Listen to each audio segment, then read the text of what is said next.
Hi, everybody, and welcome to The Swagger Factory, a 6-part guide to kicking ass and taking names in 2013.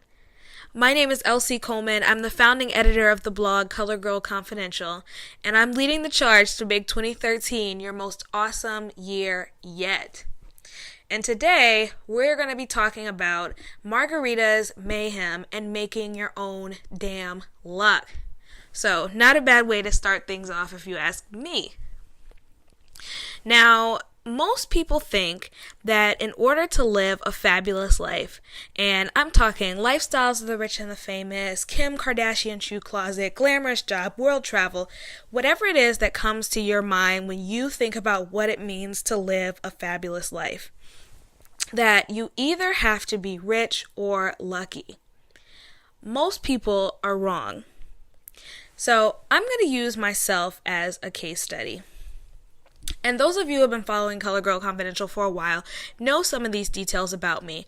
But the fact of the matter is, I grew up poor as hell.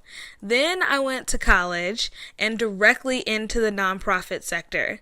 So I definitely don't know anything about the silver spoon lifestyle. And as for luck, I've never won the lottery. And in fact, I've never even won a door prize during one of those stupid event raffles. Yes, I am a little bit bitter about that. But the point is, my luck is terrible. And yet, every day I wake up and I do work that I absolutely love. I live in a city I adore, surrounded by people I care about. I pay my bills, travel, make my own schedule, and although I do not yet have the walk-in closet of my dreams, I pretty much checked off most of the boxes in my fabulous life category. So how did I do it? Well, it didn't take an obscene amount of money or a whole bunch of luck, except for the luck that I made myself, which is what we're going to be talking about today. Now, the standard advice is not to give away the goodies on the first date. But I'm going to go ahead and let y'all in on the good stuff right here, right now. The 2 things you've got to do in order to start making your own luck and completely transforming your life in 2013. And here they are. Know what you want and don't settle for less. Let me say that one more time. Know what you want and don't settle for less. So you may be thinking right now, okay, that's not super helpful or revolutionary, but you would be surprised that this one simple mindset can completely transform the way you live your life. And like most things that are simple on the surface, it's a lot harder than it sounds. So we're going to go ahead and break down both parts of this equation. And the first part of the equation is knowing what you want. And again, this is actually a lot harder than it sounds. And that's because for most of us, we have these 2 different selves. And I think that Martha Beck has the best name for these 2 selves. She calls them the social self and the essential self. So the social self, as I define it, is the self that develops in response to the demands and feelings of others. This self tells you what you should want and what everybody else is doing. This self likes to play by the rules and doesn't like to rock the boat.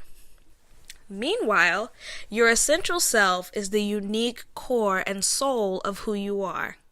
It's this kind of fabulous mix of all the things you love to do, the issues you're passionate about, and those crazy-ass personality quirks you've had since you were a kid. So maybe this won't surprise you, but it is a little bit sad. And that's the fact that as we get older and we start feeling like we have more to lose, we begin to listen more and more to our social self, which sucks because this is almost always the safe, i.e. boring, one-size-fits-all approach to living life, to creating a career, to finding a mate. It's the thing that almost everyone expects you to do. And the social self will usually steer you towards plans that are meh, they're acceptable, they're okay, they're nothing that's going to make your heart race. So in other words, your social self is not going to help you kick ass and take names in 2013. That being said, I'm going to show you a technique that will help you get back in touch with your much more fierce and fabulous essential self. But we'll get to that in a minute. For now, let's skip on to the next part of the equation, the piece about not settling. Once you know what you want, how do you keep yourself from settling for less? Now you may be saying, Elsie, honey child, snookums, that's so cute!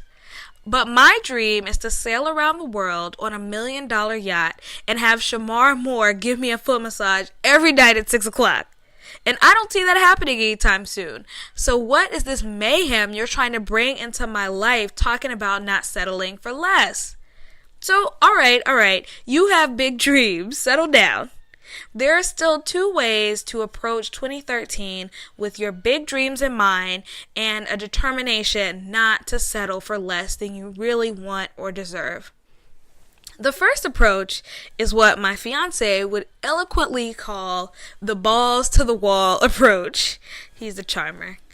And in this approach, it really entails overhauling everything in your life. So overhauling any and everything that does not meet the standards of your ideal life. It means selling your house, getting that boat, kidnapping Shamar, setting a pace for Greece.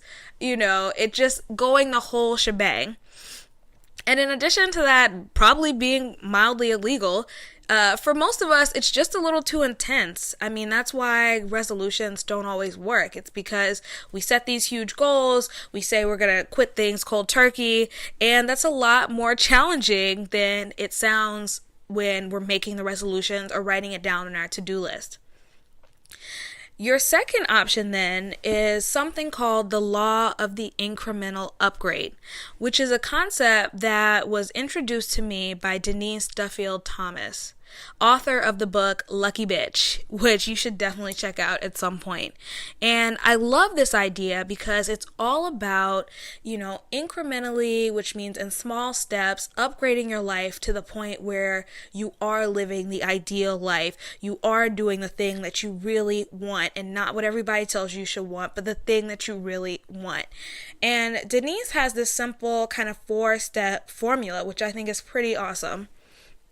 Step 1 of her formula is to choose one thing in your life that's really economy. And it could be your hair, your underwear, the food you eat, your closet, your shoes, whatever. Step 2 is to start thinking about what can you do to take that thing to the very next level. So not all the way up to first class, but just to premium economy. Step 3 is to take that action and never go back again. And then step 4 is to repeat with something else. So in other words, once you know what you want, don't settle for less, even if you have to take some baby steps. Alright, now y'all know that whenever I do challenges on the blog, I always have to give out homework. It is the educator in me, I can't help myself. So that being said, your homework for this episode of The Swagger Factory is to pick one area in your life where you are determined to kick ass in 2013. And this can be your career, your relationship, your finances, your health, whatever. I want you to pick that one area, and then I want you to write down what your biggest aspiration for that part of your life is in the new year. This is where I want your essential self to do the talking. Do not think. Write the first thing that comes to mind, and it could be something that completely surprises you, and that's totally fine. It could be something that scares the shit out of you, and that's even better. The point is, you know where you're trying to go, and it's time to go ahead and make those incremental upgrades. So you choose that one area of your life, and you find something that's totally economy in that area. Then you figure out what you can do to take it to the next level, i.e. closer to that end destination, a thing that you really want, where you really want to be at the end of 2013. Then you take that action, and you don't look back. And you repeat over and over the course of the year. So let's say you're tired as hell of your current job and you want to launch that health coaching business you've been dreaming of. Your upgrade might be to say that you are in the midst of launching a health coaching business whenever people ask you what you do for a living. Bold? Why, yes. But even if you haven't started yet, it's an upgrade from saying secretary or banker or something equally shitty that you don't plan on doing for the next 5 years. Of course, we want to support you, so get on over to Color Girl Confidential and leave a comment telling us what area of your life you plan on upgrading this year. You're not rich. Well, maybe you are. I don't know. But that means that one of your only other options is to get lucky, which means that you need to get to work making your own luck. And all you need to do is know what you want and don't settle for less. Because whether you believe it or not, you deserve to have every single one of your big, audacious dreams come true. And it starts right now, right here, with you. And if you even start to feel discouraged for a second, just remember, the universe moves out of the way for a woman who knows where she's going. So know what you want and where you're going, and don't settle for less than that.